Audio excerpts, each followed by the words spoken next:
York Hill campus officially opening its doors, but what's inside? Plus a culture night taking place on campus last night. Each multicultural organization bringing something tasty to the table. And the coronavirus is rapidly spreading across the world, how it's directly impacting Quinnipiac students. All this and more coming up on the Q30 Newscast.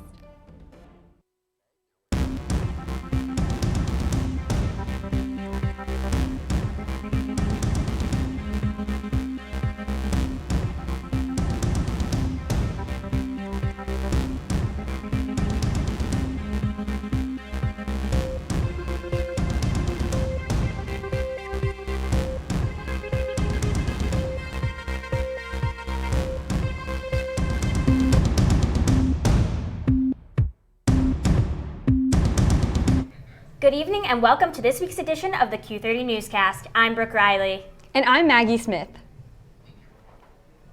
On the Rocks officially opened this past weekend with a ribbon-cutting ceremony on Friday and a watch party on Saturday for the Quinnipiac men's ice hockey game against Yale. Have an inside look at the space and what it has to offer. The new pub in the Rocky Top Student Center on the York Hill campus on the Rocks will be open to students. Right now we have 17 events planned. 6 of them are non-alcoholic, meaning that there wouldn't be alcohol beverage service, so it would be open to anybody.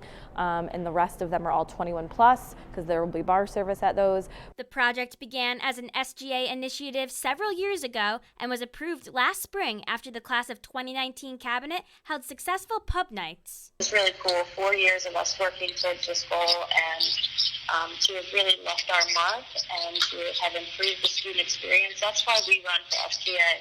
The space was designed over the summer and construction began last semester. It includes TVs, pool tables, shuffleboards, booths, tables, and of course a bar area. Really meet with the designers, the architects, and kind of go over options, and then we got student affairs and some students and some others involved in identifying what people liked, what they didn't like. The pub will feature beer, wine, seltzer, and cider on tap, as well as a variety of pub-style food. We're doing local craft beers and we're doing domestics. So we're having Stony Creek. We have some Two Roads. They're going to be $4.50, so it's a super reasonable price. We're going to do Bud Light for $3. We're going to do different kinds of wine. I don't have the brands yet, but both red and white, anywhere from $6 to $8 a glass. We're going to do White Claw and Bud Light Hard Seltzer, which will be $6. And we're also going to do cider. Students will be able to use their meal plans for food, but cash or credit cards must be used to purchase alcoholic beverages. We have they're going to be scanned, so different ID scanning machines. Some events we're going to require 2 forms of ID. Teamwork is how this idea is becoming a reality. Never say it's my idea, it was our idea, all of SGA, and not just the class of 2019.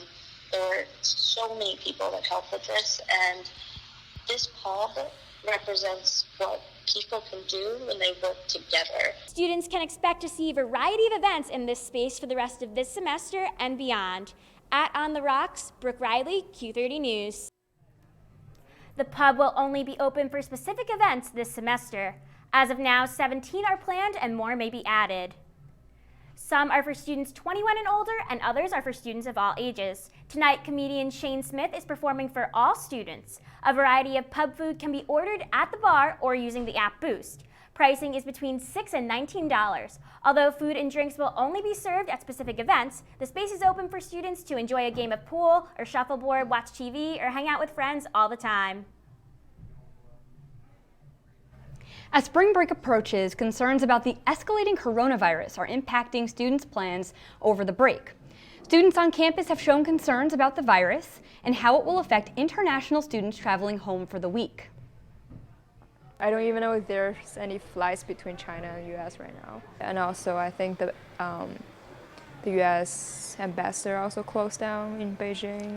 At this time, the university has advised students to closely monitor their travel destinations over spring break, practice preventative health measures, and to remain home if not feeling well. This past February, Sarah Driscoll was selected to be the next Director of International Student Services at Quinnipiac University. Driscoll came from the University of New Haven, having been their International Student Advisor since August of 2019. The Director of International Student Services at Quinnipiac University oversees programs that provide assistance to international students, exchange visitors, international faculty, and their families regarding personal, academic, and immigration-related concerns. The Multicultural Student Leadership Council hosted its Cultural Night yesterday evening in the Piazza. Cultural Night showcases the many different diverse organizations on campus. Kay Pattyfoot has more. Quinnipiac University's Multicultural Student Leadership Council hosted its Cultural Night on March 3rd. Clubs from Black Student Union, South Asian Society, African Caribbean Student Union, and many more were in attendance, and so were their foods. It's basically an event where we bring foods from all over the world. We do different performances from different countries, and it's just to kind of educate the students on the different cultures that we have present on campus. Students like Pratipitha hope that the students who came out learned a lot from this event. Students who come to this event just understand there's like a cultural diversity that exists, and there's like a lot of different experiences that people come with. So just knowing that. Some of the favorite foods from the night were... I like the rice, beans, and the pernil, which is basically pork for us. It's a really great dish. It's something that my grandma makes every year for Christmas, so for me it has a special meaning. Favorite food? I would have to say Spanish food I really like. As for the event, some things to take away are... I'm hoping that people will learn more about different cultures that they don't necessarily know about, and that it'll inspire them to go to other multicultural events. On my plate right now, I've got food from all around the globe, just to highlight the many different cultures that Quinnipiac does have to offer. In the Student Center, I'm Kay Pattyfoot, Q30 News.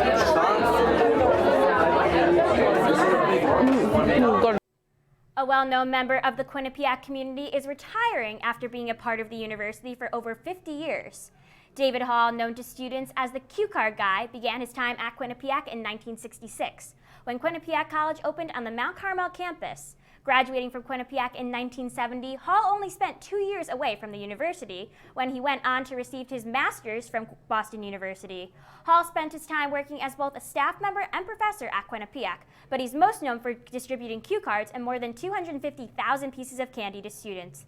Throughout Hall's time with the university, he has seen it transform from Quinnipiac College to Quinnipiac University, change from the Braves to the Bobcats, athletics moved from Division II to Division I, and has seen 6 different presidents at this campus, from 2 residence halls, a library, and 1 academic building to what it is now 3 campuses. Best wishes in retirement, Mr. Hall. Still to come on the Q30 Newscast, a wanted man in Hamden injured 4 police officers. How this happened. Plus, the coronavirus has reached the United States, an update on the impact it has had across the country and how it's directly affecting Quinnipiac students abroad. Before we go to break, let's send it over to Luca Triant with a look at the weather. Hey guys, I got the weather for you today for the next 3 days here in Hamden. Today we did have a high of 53, going up to a low of 35 tonight. Tomorrow on Thursday we do have a high of 52, going down to a low of 32. And on Friday we do have a high of 46, going down to a low of 31. Partly cloudy skies or cloudy with a chance of rain on Friday. Do make sure to bring an umbrella or a jacket if you're going to any classes before the break, but safe travels. I will have more for you right after this break. Me and my boy Matt had it good. He had catnip that was off the hook. But one day, he brings a girl home, and she's allergic to cats. Every sneeze was a nail in my coffin. Now I'm in a shelter. It's decent, but they don't even have Wi-Fi.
Thanks for staying with us. March is Women's History Month and International Women's Day is on March 8th.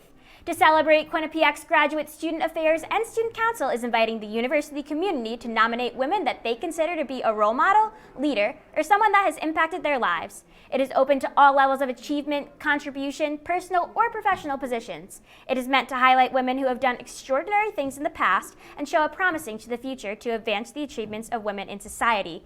Those interested in nominating someone can access the form on MyQ. Quinnipiac is considered one of the top 25 universities nationwide that is making a difference in student safety. It was recognized for this achievement at the National Campus Safety Summit. This comes after facilities, public safety, student affairs, and public affairs acted quickly when a tornado hit campus in May 2018. The tornado damaged buildings, vehicles, athletic facilities, and knocked down about 450 trees in the Pine Grove area of campus. Quinnipiac worked with the town of Hamden and United Illuminating to clean up the damage quickly so students could enjoy senior week and commencement activities. Cleanup lasted for months following. John Sula was taken into custody after police say he fought with officers and fled the scene in an unregistered tow truck. Police responded to the report of an unwanted person at a Hamden residence. The driver of the vehicle that Sula struck was taken to Yale New Haven Hospital and is reported to have neck and back injuries. Connecticut Governor Ned Lamont and Attorney General William Tong addressed Connecticut residents about the coronavirus and how the state is on top of what is going on.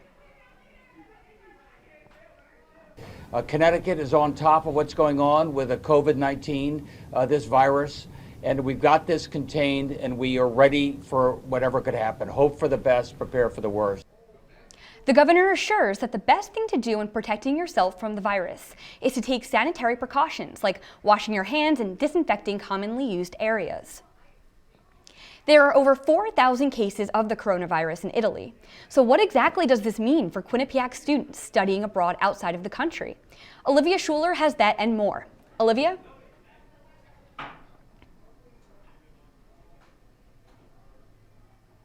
Make their way back to the U.S.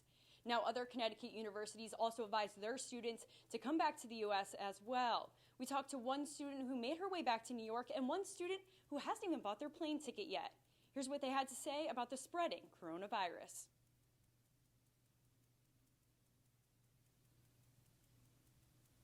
Next week, I'm going to be home with the States. It was supposed to be a picture-perfect semester for Quinnipiac student Declan Murphy. Once Italy was changed to a level 3, we basically got notice from the schools that we had to go home. Quinnipiac sent a notice to students abroad in Italy saying, quote, "We have suspended this program after a great deal of thought and consideration," end quote. I was there for 2 months, but it was like actually my home away from home. I felt like Alaskan and never imagined she'd be back in the U.S. before May. The amount of times I've had people like text me like, "Are you okay? Are you being sent home?" when that was never even a question, or that wasn't even in our minds, being sent home. Murphy, on the other hand, is still trying to figure out his way home. I need to get to Florence to get my stuff. I still have not figured out a flight. Once the travel advisory for Italy became a level 3, Alaskan booked a flight back to the U.S. We do have to be like in quarantine for a minimum of 14 days. And for both students, their classes will continue. The plan for school is to finish all my courses remotely. All the teachers will be providing like online work. It's not how either student imagined their study abroad experience to be. I've made the most out of this experience, but it's something that I'll never get back again, so that's why it's a little disappointing. Now, for those studying abroad in other areas, in other parts of Europe, right now they can still stay at their programs. Now, Quinnipiac is staying, if you are studying for spring break or going on spring break or have plans for spring break, then you can go. But if you feel sick, definitely stay home. Reporting live at the Department of Cultural and Global Engagement, Olivia Schueller, Q30 News.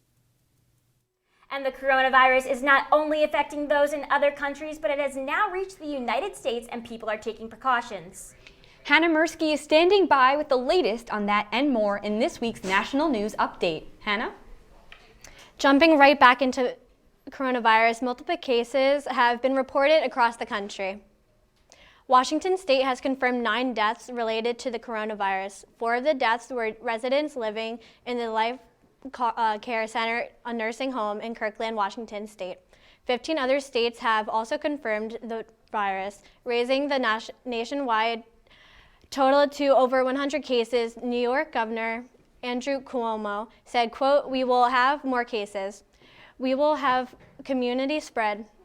That is inevitable. You can't let fear outpace reality," end quote. Cuomo announced a new sanitation protocol for schools and public transportation. The Seattle and Portland area, as well as some Rhode Island schools, will temporarily close their doors due to staff and students-related cases. TEMA declared a level 3 state of emergency after tornadoes ripped through Nashville early Tuesday morning. Homes were destroyed, an airport was torn apart, power lines down and power out. Rescue efforts are still underway as police and firefighters search the rubble for survivors. The death toll is currently at 24 people. Our thoughts go out to everyone affected. On to some lighter news. A 6-year-old drummer sensation from Louisiana received a college scholarship. Alcorn State University caught wind of the little drumming prodigy Jeremiah Travis after a video went viral of him playing with his town's high school drumline.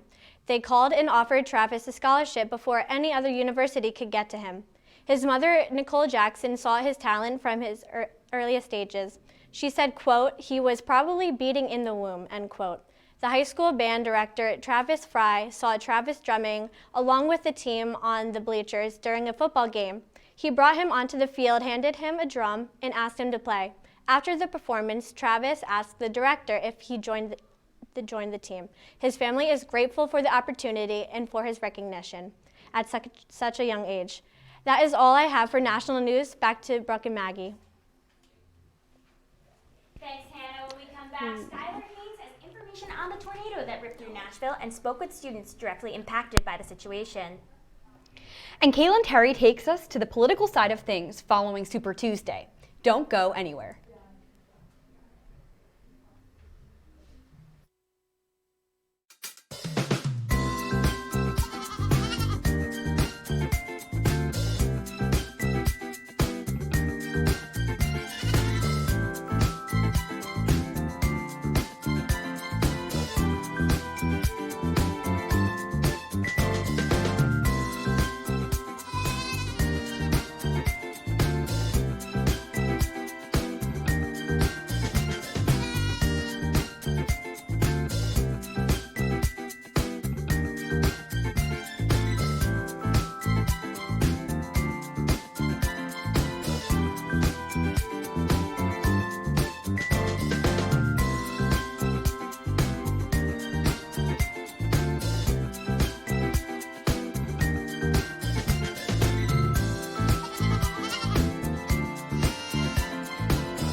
Sure, I look cute now, but when my owner lost his job, it was rough.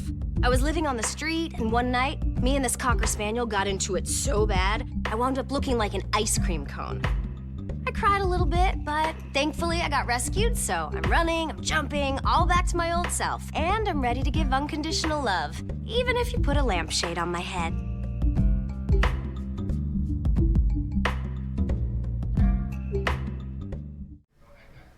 So Brooke, with March, spring weather is coming, and it's definitely starting to warm up out there. You know what, you're right, Maggie, and I'm loving it so much, and I'm hoping that it stays that way.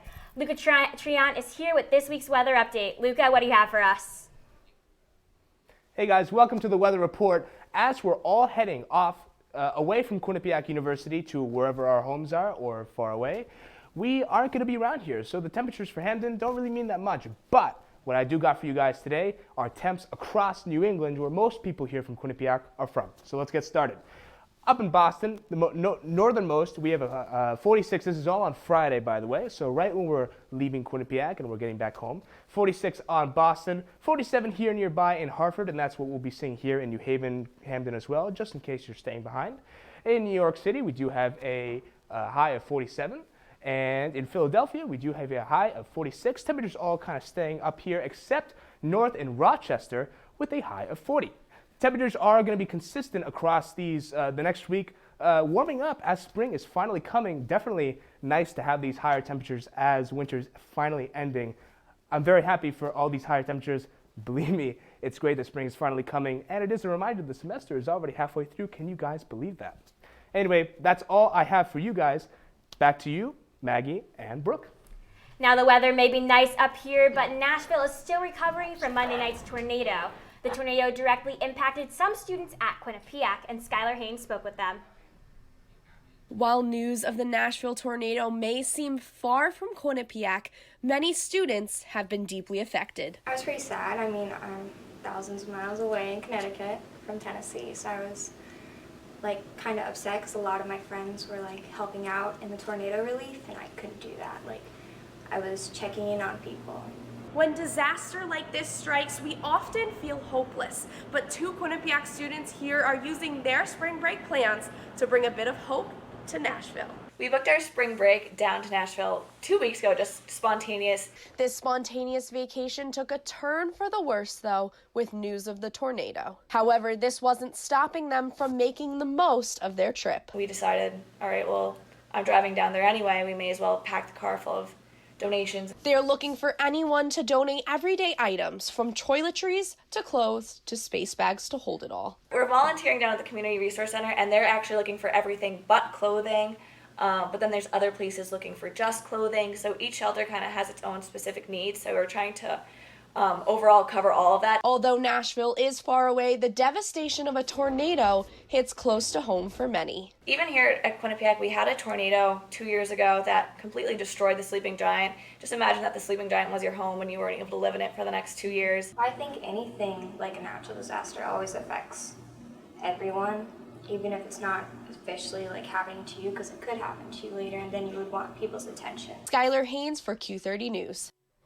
A lot is happening with the 2020 election as more presidential candidates drop out of the race just in time for Super Tuesday. Kaylin Terry is here with the latest on yesterday's primaries and more with this week's political update. Thanks, Brooke and Maggie. To start off tonight, more Democratic candidates have dropped out of the presidential race. Tom Steyer, Pete Buttigieg, and Amy Klobuchar have decided to drop out of the race just before Tuesday would begin. Both Buttigieg and Klobuchar have given their support to candidate Joe Biden. In a rally, Klobuchar declared, quote, "I cannot think of a better way to end my campaign than joining his," end quote. Beto O'Rourke also declared his siding with Joe Biden after he dropped out in November. Continuing with the primaries, yesterday was Super Tuesday, one of the biggest days in the primaries. Joe Biden came out on top as he swept the South and won most of the delegates. As of Wednesday morning, Joe Biden received votes from 453 delegates, and Bernie Sanders not far behind with 373 delegates. Elizabeth Warren lost her home state and ended the night with only 39 delegates. After spending almost $500 million on his campaign, Mike Bloomberg received just 18 delegates. Bloomberg proceeded to drop out of the presidential race after receiving so little delegates. He has also shown his support for Joe Biden. President Donald Trump spoke with the leader of the Taliban, Mullah Abdul Ghani Baradar, in an attempt to create peace between the U.S. and the Taliban. Trump is attempting to withdraw thousands of U.S. troops from Afghanistan in the coming year. Trump said, quote, "They're looking to get this ended, and we're looking to get this ended," end quote. This is also an attempt to start peace talks between the Taliban and the Afghan government. Since signing the peace deal, the Taliban has continued their attacks on the Afghan forces. There is yet to be a peace agreement between the Afghanistan government and the Taliban. Trump plans to personally meet the Taliban leaders in the near future. Back to you two on the desk. After a quick commercial break, Eric Kerr joins us to recap the Battle of Whitney Avenue and all things Quinnipiac sports. Plus, we have a spring break wrap-up you don't want to miss. Don't go anywhere.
The People's United Center was packed last weekend with several home basketball and hockey games.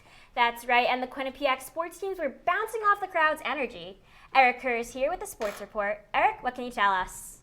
Thanks, guys. It was a busy weekend for Quinnipiac sports with lots of ice hockey coverage, so let's get right into it. We start with the greatest rivalry game in Hamden, the Battle of Whitney Avenue, between Quinnipiac and Yale in its 36th anniversary. The Bobcats striked on the board first with senior captain Nick Germain scoring the first goal in the game in the first period. And then some Quinnipiac puck movement would find its way to Wyatt Bongiovanni to extend the lead to 2-0. Ethan Lay would add another goal for Quinnipiac, putting it between the legs of Yale goalie Corbin Kapersky to finish it off. And also to finish it off, Skylar Brindamore had a 360 spin move for the final goal of the game as the Bobcats cruise to a 5-0 victory. While the men's ice hockey team took care of business against Yale, the Quinnipiac women's ice hockey team looked to do the same in their first playoff series against Princeton. The Tigers took game one in convincing fashion, winning 5-1. Princeton looked like the higher seed and the better team in that game. Game two was much more interesting. Quinnipiac was leading 2-1 until Carly Bullock tied the score, sending the game to overtime. The Bobcats prevailed with Taylor House's goal in extras to even the series 1-1. Game 3 took not one, but 2 extra periods for Princeton. To finally win the series, Sarah Fillier scored the game winner for Princeton, 8 minutes into the second overtime. Outside Division I athletics, the Quinnipiac club sports teams are making noise. One of the top of the list is the Quinnipiac men's ice hockey club team, who in their first season made it all the way to the regional championship. Fairfield did take down Quinnipiac 7-5 in this game, but the team was able to grow together from the first year as a university-affiliated club.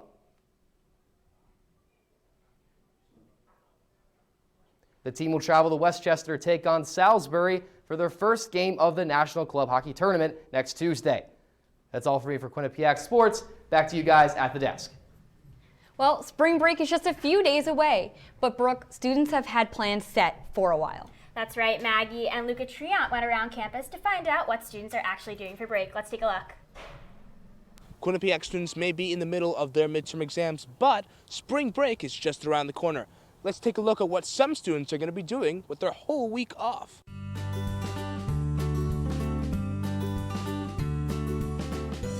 For some students, the break is a way to rest and calm down after a turbulent exam week. It's mostly just going to be a decompressing week for me, as I am doing 4 midterms this week. So it's going to be a busy week, but I'm looking forward to the week off and just recharging the batteries. That's all. Other students take advantage of the week to go far and wide on long trips. I'm actually pretty excited. I'm gonna make some money and then I'm gonna go skiing. I've never been skiing before, so I'm really looking forward to it, to learn and be on a mountain. I've never been to Vermont, so. Many students, however, are content with taking the time to reconnect with the parts of life we leave behind as we go to school. I'm just going home to hang out with my animals. That's really it, and my friends. Sleeping, eating good food. That's it. In the end, one student gives an interesting comparison between spring break and the other breaks students have had so far. I mean, when I look back at Thanksgiving break, it was right before finals, really stressful. Christmas break, there's a lot going on, and it's too long, but spring break is perfect. I can just put my feet up and get a relaxing week. While there isn't any right or wrong way to enjoy the spring break, one thing must be certain, that one enjoys it. Reporting from the quad, Luca Triant, Q30 News. Enjoy your spring break. Well, that is all the time we have for tonight's newscast, but be sure to check out all of our content on Q30TV.com. And follow us on Twitter and Facebook at Q30 News for the latest updates. For my co-anchor Maggie Smith and everyone behind the scenes, I'm Brooke Riley. Good night, Bobcats.